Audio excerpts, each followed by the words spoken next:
corresponde a este día, Filipenses capítulo 2, los versículos 12 y 13. Ahí vamos a estar dando continuidad a esta serie de la carta a los Filipenses. Poderoso es el Señor. Y vamos a dar lectura, hermano, a estos dos versículos en el nombre poderoso del Señor Jesús. Luminares en el mundo.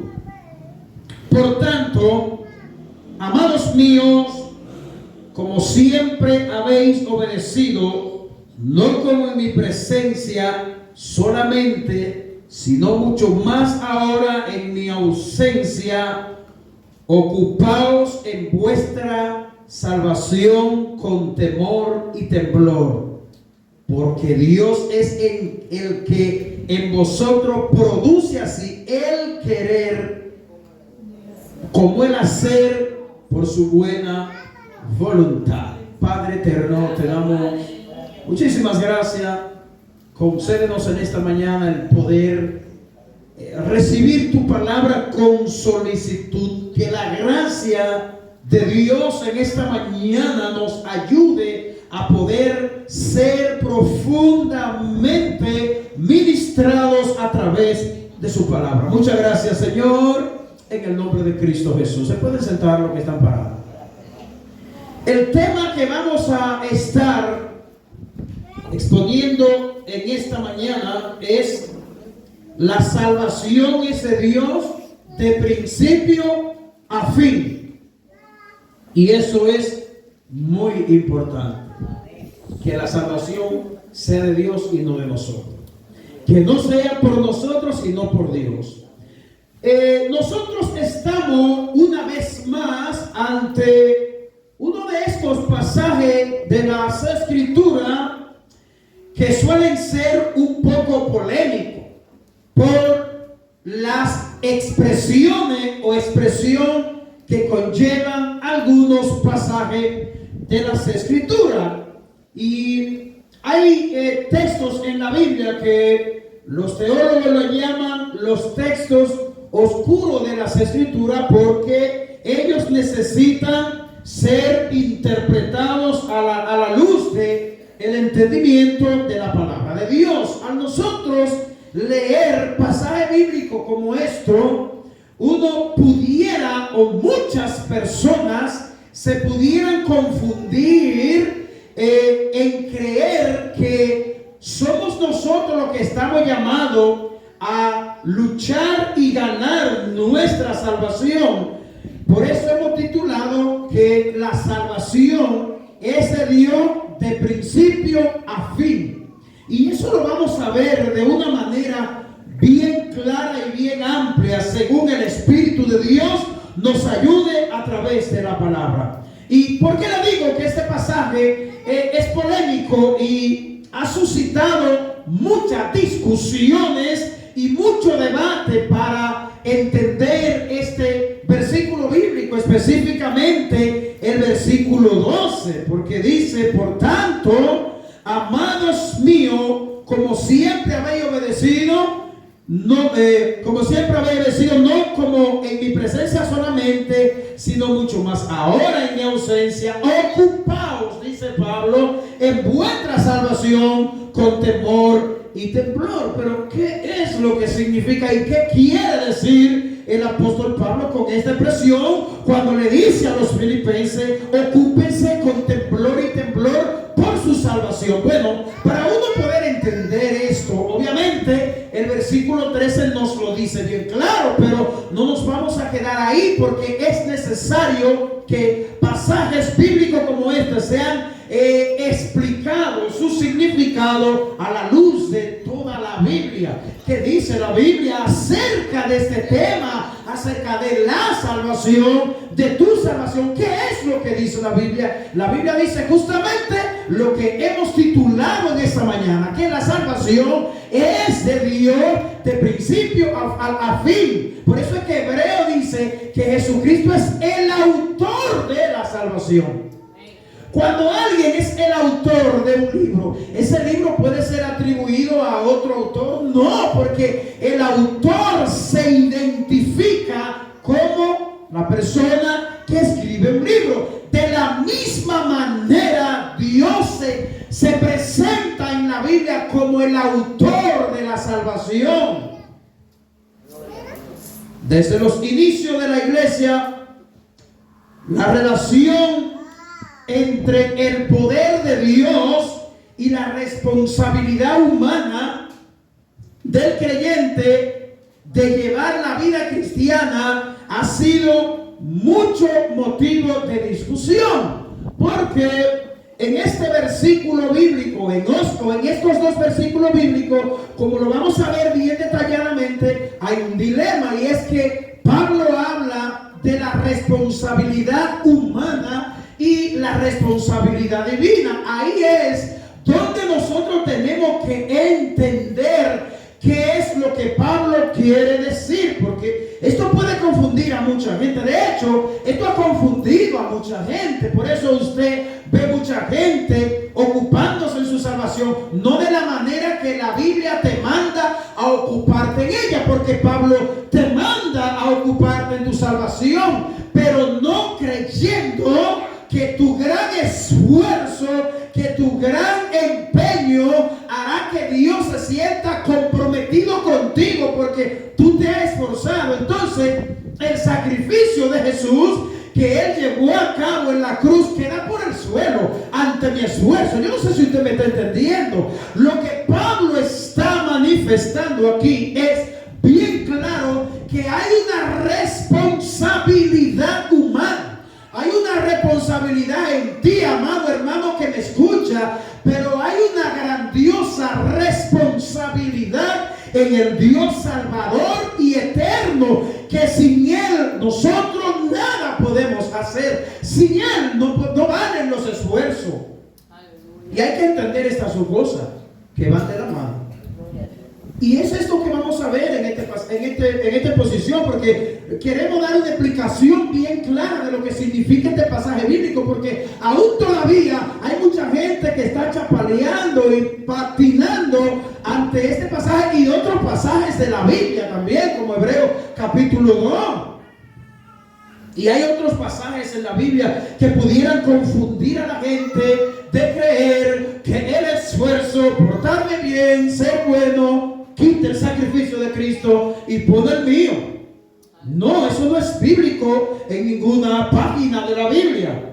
Y esto nos lleva a hacernos o plantearnos algunas preguntas. Y estas preguntas son las siguientes: ¿es la vida cristiana un asunto de confianza pasiva o de obediencia activa? ¿Se trata de que yo sea pasivo? ¿Me gano la salvación porque yo sea un creyente activo? ¿O si soy pasivo la pierdo? ¿Se trata solo de lo que Dios hace o de lo que hace el creyente? ¿O hay una combinación entre ambas cosas? A todo eso nosotros queremos dar respuesta según el entendimiento de la palabra. ¿Se trata solo de la obra de Dios o exige alguna exigencia de parte del hombre como responsable o como el mandato de creer en Él como nuestro Salvador? Los cristianos nos preocupamos en conciliar cada una de estas doctrinas, y aquellos que tratan de conciliar estas dos doctrinas con el razonamiento humano, pensando con la mente humana, caerán en la confusión y en el error, porque esto no puede verse bajo la perspectiva humana, sino bajo el entendimiento de Dios. ¿Qué enseñan ambos? Hay dos movimientos.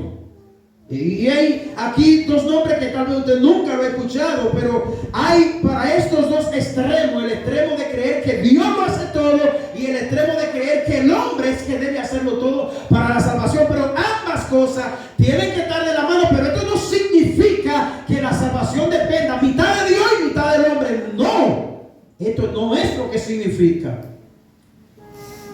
Usted finalmente se dará usted cuenta que finalmente lo que plantea esta doctrina es que la gloria sea toda de Dios y no de nosotros. Amados hermanos, hay dos movimientos que se encargan de, vamos a decir, de hablar de estos dos extremos.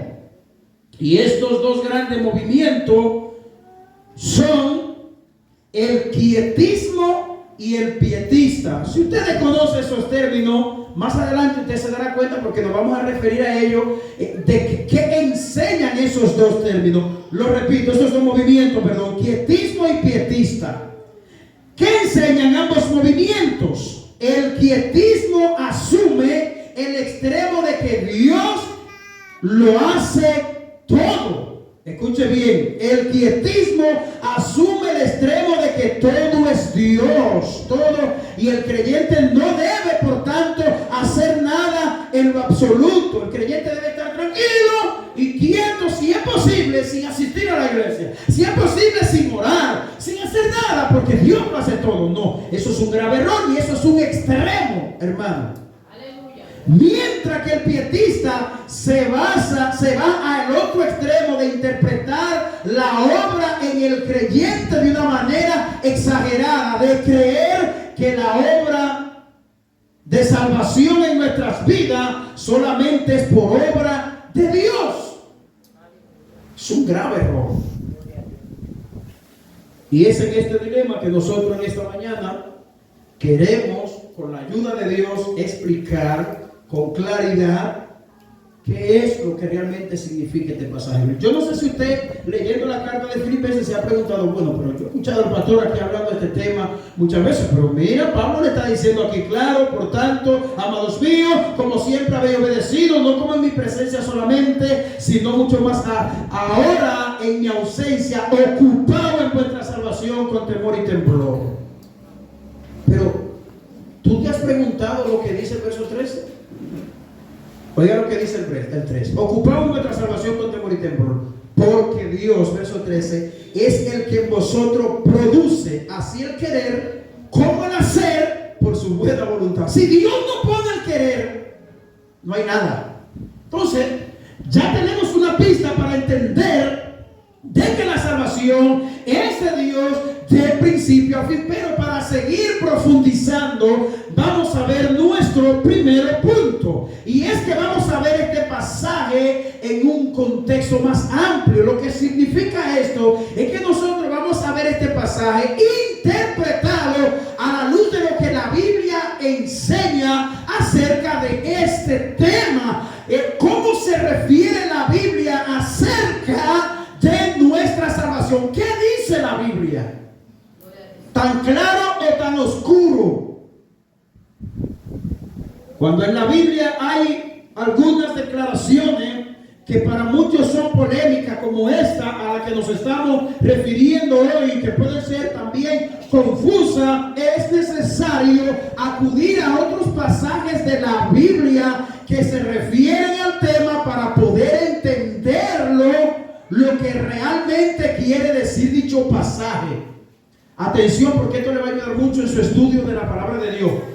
Mucha atención, porque esto es parte de, vamos a decir, de lo que uno debe utilizar, o la forma en la que uno debe estudiar la Biblia. Cuando en la Biblia hay un pasaje que quiere dar a entender una cosa, tú tienes que ver otros pasajes, a ver qué dice la Biblia acerca de eso. En la Biblia hay muchos dilemas. Un dilema no es más que usted ve escuchar algo que parece ser así y no lo es.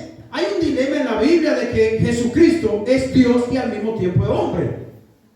Y ya eso lo hemos enseñado aquí muchas veces. O sea, eso es un dilema. ¿Cómo nosotros podemos entender eso? ¿Cómo explicar que Jesucristo es Dios y al mismo tiempo es hombre? Entonces, nosotros sabemos que la Biblia se encarga de explicar por qué razón. Bueno, Dios vino al vientre de María, se humanizó con el propósito de venir a esta humanidad y salvarnos, pero Él no se despojó, como hablamos en la semana pasada, no se despojó, dando a entender que Dios dejó de ser, Jesucristo dejó de ser Dios. No, se despojó, se humilló hasta lo sumo. Pero Él no dejó de ser Dios. Cristo no dejó de poseer la divinidad de ser Dios, a pesar de que se hizo hombre. En ningún momento, hermano. Y a esto es justamente a lo que nos vamos a referir en este texto de hoy, a este dilema, un pasaje que necesita ser explicado. ¿Qué dice la Biblia acerca de nuestra salvación? ¿Podemos ganarla si nos esforzamos y luchamos? Y podemos nosotros venir delante de Dios y decirle: Señor, me gané mi salvación, tú no me la puedes rechazar, yo la peleé, esta la conquisté yo. No, ¿habrá algún esfuerzo de parte nuestra que podamos ganar la salvación? Es lo que aparentemente quiere decir este pasaje bíblico. Y por eso es que este es un pasaje que necesita ser explicado a la luz de la Biblia. Y por eso vamos a ver, explicando el contexto de este versículo, vamos a ver otros pasajes de la Biblia para poder entender qué es lo que yo le acabo de decir. ¿Realmente es esto lo que enseña este pasaje? Veamos algunos pasajes bíblicos. Juan capítulo 6, versículo 44. Atención. Ninguno puede venir a mí si el Padre que me envió no le trajere. ¿Usted está escuchando? Ninguno puede venir a mí, dice Jesús, si el Padre que me envió no le trajere, y yo le resucitaré en el día postrero. Vean cómo la cosa se va aclarando. Y Pablo lo que está diciendo aquí, vamos a entender qué es lo que significa, qué Pablo dice, qué Pablo quiere decir cuando dice: ocúpate con temor y temblor en tu salvación. Bueno, otro versículo bíblico que vamos a ver, que nos puede ayudar bastante, es Primera de Timoteo 1:9, quien nos salvó, atención, y llamó con llamamiento santo, no conforme a nuestras obras. ¿Ustedes están viendo, hermano? No conforme a nuestras obras, sino según el propósito suyo y la gracia que nos fue dada en Cristo Jesús antes de los tiempos de los siglos, dice Pablo. Entonces, vamos camino a entender qué es lo que Pablo quiere decir, porque esto tenemos que explicarlo en este día. ¿Qué quiere decir Pablo cuando dice que nos ocupemos en esta salvación con temor y con temblor? Bueno, Romanos capítulo 3, versículo del 10 al 18 dice: como está escrito, no hay justo ni aun uno, no hay quien entienda, no hay quien busque a Dios. Todos se desviaron a una, se hicieron inútiles, no hay quien haga lo bueno, no hay ni siquiera uno. Sepulcro abierto es su garganta, con su lengua engañan, veneno de aspi hay debajo de sus labios, su boca está llena de maldición y de amargura, sus pies se apresuran para derramar sangre, quebranto y de ventura hay en su camino, y no conocieron camino de paz, no hay temor de Dios delante de ellos, no hay en sus ojos. Estamos viendo que el testimonio de la Biblia es que nosotros, el corazón nuestro está agresivo delante de Dios.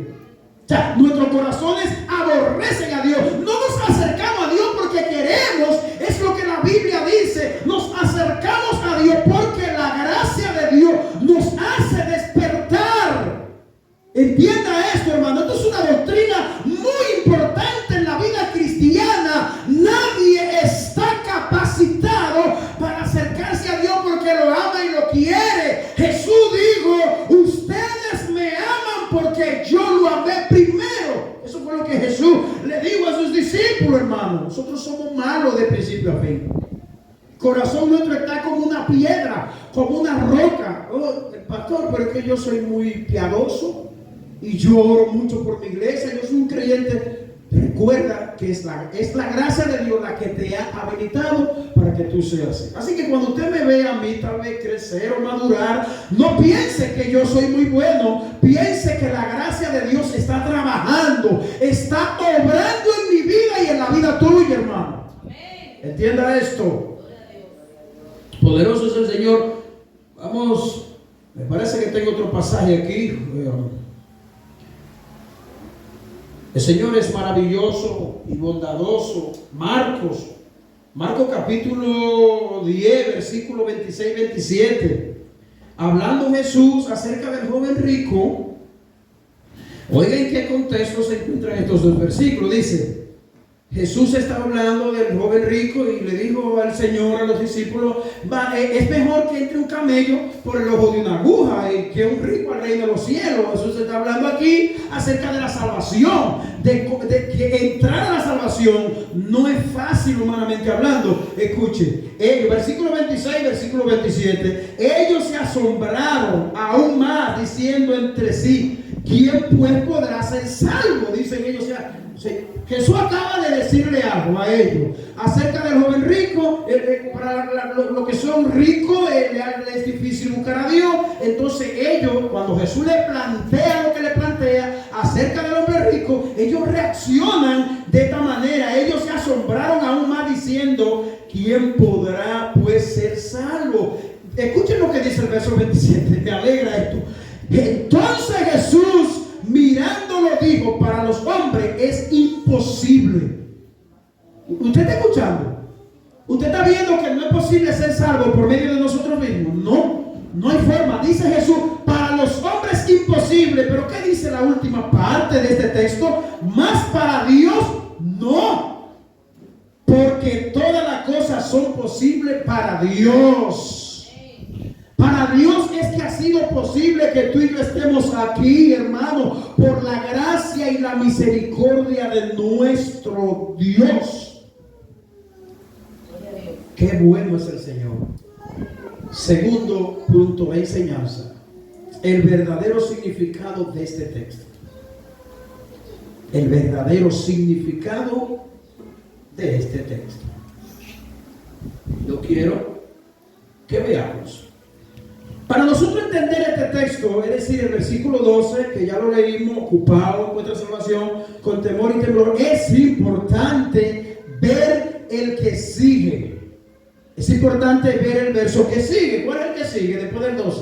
El verso 13. Porque Dios es quien produce en nosotros tanto el querer como el hacer por su buena voluntad. Cuando tú quieres a Dios, cuando tú amas a Dios, cuando tú lees la Biblia, es tu responsabilidad leer, es tu responsabilidad. Aquí cae o entra la responsabilidad humana, pero la responsabilidad humana está en que tú debes leer la Biblia, tú debes orar, pero la responsabilidad humana va a descansar en el querer y la gracia que Dios ha puesto en tu vida. Aquí se encuentra un dilema que necesita una explicación. Pero ¿cómo es que debo ocuparme en ella y al mismo tiempo es Dios que obra? Bueno, Dios ha querido que estas dos cosas vayan de la mano, porque en la Biblia nunca se ha enseñado que Dios va a bajar del cielo y se va a sentar en tu habitación contigo y Él te va a leer la Biblia a voz alta, o va a enviar un ángel para que te lea la Biblia. No, la Biblia enseña claramente que nosotros, los creyentes, debemos esforzarnos en las disciplinas cristianas. Debemos orar. Dios quiere que nosotros oremos a Él. Dios quiere que estudiemos su palabra. Dios quiere que vivamos en santidad. Dios quiere que procuremos vivir en santidad. Pero finalmente Dios es el que te va a santificar. Por eso, si algún momento tú has pasado por un trauma, vamos a decirlo así de esa manera. Si en algún momento en tu vida cristiana tú has pasado por un trauma de que tú tienes una debilidad, un problema, algo que te aguijonea, y tú como que te sientes mal y haces un esfuerzo y como que tú no puedes, eso lo que significa es que la gracia de Dios quiere darte a entender a ti que tu esfuerzo tiene que ir agarrado de la gracia de Dios. De Dios, hermano. Poderoso es el Señor. Lo humano y lo divino, de ser entendido en la manera en como ya lo hemos visto, como la misma Biblia se refiere a la salvación, podemos saber que Pablo quiere decir aquí. De esa única manera nos podemos dar cuenta cuando nosotros entendemos la parte humana y la parte divina.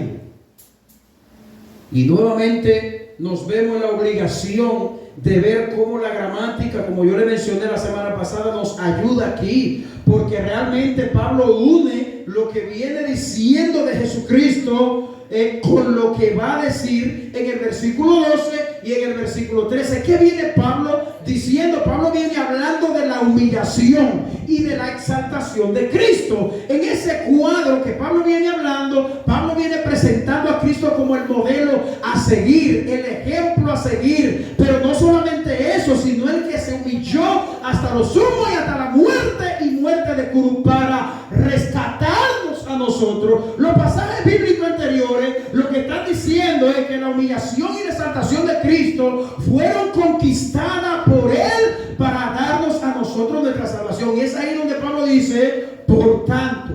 O sea, lo que viene diciendo, por tanto, amados míos, como siempre habéis obedecido, como en mi presencia solamente, sino mucho más ahora que estoy ausente, ocupado en vuestra salvación, que ya Dios conquistó, que ya Cristo conquistó en la cruz del Calvario. Poderoso es nuestro Dios. Aleluya, gloria a Dios. Entonces, ¿gano la salvación por mis grandes esfuerzos? La respuesta es un rotundo no, porque es por gracia y no por obra, para que nadie se gloríe.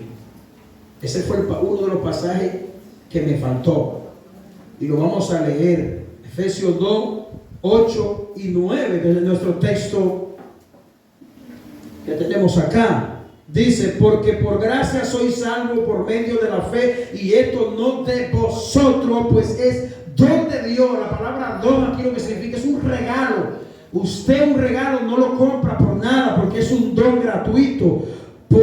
Porque por gracia sois salvos por medio de la fe, esto no de vosotros, pues es un don de Dios, no por obra, para que nadie se gloríe. En aquel día nadie podrá decirle a Dios, aquí estoy, Señor, en el cielo, porque me esforcé y gané este asunto. Este asunto lo guayé yo en la tierra. Así que si tú enviaste a tu hijo a morir en la cruz, eso no valió, que yo me fajé y sudé. No, hermano, no es por obra, para que nadie, absolutamente nadie, se gloríe. Entonces lo que hago al esforzarme, lo hago porque Dios pone el querer, pone su gracia, me capacita para esforzarme. Debo hacerlo y punto, hermano. No debo cuestionar a Dios. Él lo quiso así. Él quiso que en nosotros recaiga la responsabilidad de nosotros caminar en las diferentes disciplinas de la vida cristiana.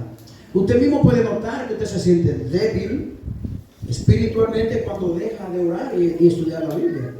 Lo mismo sucede con una persona que está enferma, que se suministra un medicamento frecuente. Si deja el medicamento, empieza a fallarle, su sistema inmunológico empieza a fallar, empieza a debilitarse. Así mismo es la vida cristiana. Aleluya. Lo humano y lo divino actúan juntos, pero al fin y al cabo de Dios es la gloria y de Él es la salvación. Por eso en nuestro tercer punto estaremos hablando de que finalmente debemos afirmar que de Dios es la salvación. Debemos tener esta afirmación y confianza por lo que la Biblia enseña, no por lo que yo crea o por lo que me imagine o por lo que yo piense. Yo debo entender esto por lo que la Biblia dice y los pasajes bíblicos que hemos acabado de leer. Si hay una razón por la que entendemos que la salvación es de Dios y no del hombre, es porque en el fondo del corazón del hombre hay orgullo, hermano. Nos mortifica que nosotros escuchemos que Dios es la salvación. Dios es la salvación. Quisiéramos oír que hicimos tal o cual esfuerzo para llegar hasta aquí. Nosotros quisiéramos escuchar esto. Yo no sé si usted no has visto en algunos vehículos, aquí sucede mucho eso en este país, que adelante en los vehículos le ponen mi propio esfuerzo. Es un orgullo humano. Y en el fondo del corazón uno quisiera como que escuchar, sí, yo hice un esfuerzo, yo aquí trabajé. Uno quisiera escuchar eso. Nos enfada y nos molesta oír que somos miserables pecadores, rescatados por Cristo, cuando nosotros, todos nosotros, no queríamos saber de Dios, como lo hemos visto aquí en Romanos. Ni queríamos ni teníamos la más mínima intención de buscar a Dios, según Romanos 8, el 3 del día 18. Nadie tiene la intención de acercarse a Dios. Entender esto, ¿tú sabes a qué conclusión llega? A glorificar a Dios, porque finalmente cuando Cristo venga, todos los creyentes que alrededor del mundo fueron redimidos, daremos glorias a Él con palmas en nuestras manos, alabaremos a Dios a todo pulmón y reconoceremos que Dios nos ha salvado. Por eso en el versículo que expusimos la semana pasada, el verso 11 dice: y toda lengua confiese que Jesucristo es el Señor, para gloria de Dios Padre. Concluimos con esto. Aunque para ti haya resultado difícil, si lo es, entender este dilema, piensas en cuál da a Dios más gloria: los méritos tuyos o los méritos de Dios. Y no solo esto, sino ¿cuál es el testimonio de la Biblia sobre este asunto, como lo vimos ya, hermano? ¿Qué es lo que la Biblia dice acerca de? Recuerda y nunca olvide que cuando en tu mente choca creer y entender que la salvación es de Dios, de principio a fin, es tu orgullo que te lleva a rechinar los dientes para que tú pienses que tú haces algo por tu salvación. Lo único que tú tienes que hacer por tu salvación es creer en Jesús como tu Salvador. Tú tienes que caminar en santidad, en dependencia del Espíritu Santo. Tú debes obedecer a Dios. Tú debes obedecer tu palabra, su palabra. Tú debes nutrirte de su palabra. Tú debes obedecer a Dios siempre en dependencia de su Espíritu. Pero es el orgullo que nos lleva, un orgullo como camuflajeado que a veces uno no lo ve. En el fondo, miren, en el fondo cuando uno tiene que ser, vamos a decir, elogiado en público, uno quisiera que agarren un micrófono un día y digan en público: felicitamos a fulano de tal por su gran esfuerzo que ha hecho en esta congregación. Es un hermano muy esforzado, es un hermano así, y es obediente. Y uno se siente... Ahora, ¿cómo se siente uno cuando uno lo solta, cuando uno lo corrige? Uno se siente mal. Porque el orgullo del hombre es que el hombre se le diga: yo he hecho esto, estoy aquí por mi esfuerzo. No, hermano. Hermano, la gloria es y seguirá siendo de Dios. Todo el tiempo. Abraza en fe tu salvación. Abrázala, pero en fe. ¿Fe en quién? En el Salvador. Por gracia y no por obra. Porque esto no es de vosotros. Es un don de Dios. Grábeselo en la cabeza. Es un don de Dios. Cada vez que tú vayas a la presencia de Dios en oración, reconoce que eres un miserable. Reconoce lo tanto que necesitas. Reconoce el mérito de Cristo en la cruz. Ojalá Dios, que su palabra hoy te haya impactado tu corazón y te lleve a acercarte más a Dios. Y te lleve, por cierto, a ocuparte más en tu salvación. Con temor y con temblor. Padre, te damos muchas gracias. Gracias por permitirme en esta mañana poder exponerlo. Domingo tras domingo te pido que me dé la fuerza y me ayude a seguir adelante siendo fiel a tu palabra, siendo fiel a la exposición de tu palabra. Bendice nuestro corazón.